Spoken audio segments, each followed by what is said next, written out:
ஒரு முறை சிவபெருமானுக்கும் மோகினி உருவம் கொண்ட மகாவிஷ்ணுவுக்கும் பிறந்த குழந்தை உலகின் துயரங்களை தீர்க்கும் சக்தியுடன் அவதரித்தது. பந்தள மன்னன் ராஜசேகரன் குழந்தை வரம் வேண்டி தவம் செய்து கொண்டிருந்தார். அவர் பம்பை நதிக்கரையில் ஒரு அழகிய ஆண் குழந்தையை கண்டார். மன்னன் குழந்தையை எடுத்துக்கொண்டு அரண்மனைக்கு சென்றார். அவர் குழந்தைக்கு மணிகண்டன் என்று பெயரிட்டார். மணிகண்டன் அரண்மனையில் ராஜகுமாரனாக வளர்ந்தார். ராணியின் நாடகம். ராணி நோய்வாய்ப்பட்டது போல் நடித்து தனது வயிற்றுவலி தீர புலிப்பால் மட்டுமே மருந்து என்று கூறினாள். இது ஒரு சாத்தியமற்ற கோரிக்கை என்று அவளுக்கு தெரியும். மணிகண்டனின் சவால். மணிகண்டன் ராணியின் சூழ்ச்சியை அறிந்திருந்தாலும் தாயின் ஆசையை நிறைவேற்ற சபரிமலையை நோக்கி புறப்பட்டார். வழியில் மகிஷி என்ற அசுர அரக்கியை அழித்தார். தேவர்களின் வருகை.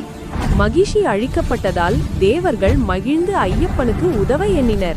தேவர்களின் தலைவன் இந்திரன் ஆண் புலி வேடம் தரித்து பல பெண் புலிகளுடன் ஐயப்பனின் முன் வந்தார். புலி மீது பயணம். ஐயப்பன் புலியின் மீது ஏறி அமர்ந்து அந்த புலிகளின் கூட்டத்துடன் அரண்மனைக்கு திரும்பி வந்தார். இந்த காட்சியை கண்ட அரண்மனை மக்கள், குறிப்பாக ராணி, அதிர்ச்சி அடைந்தனர்.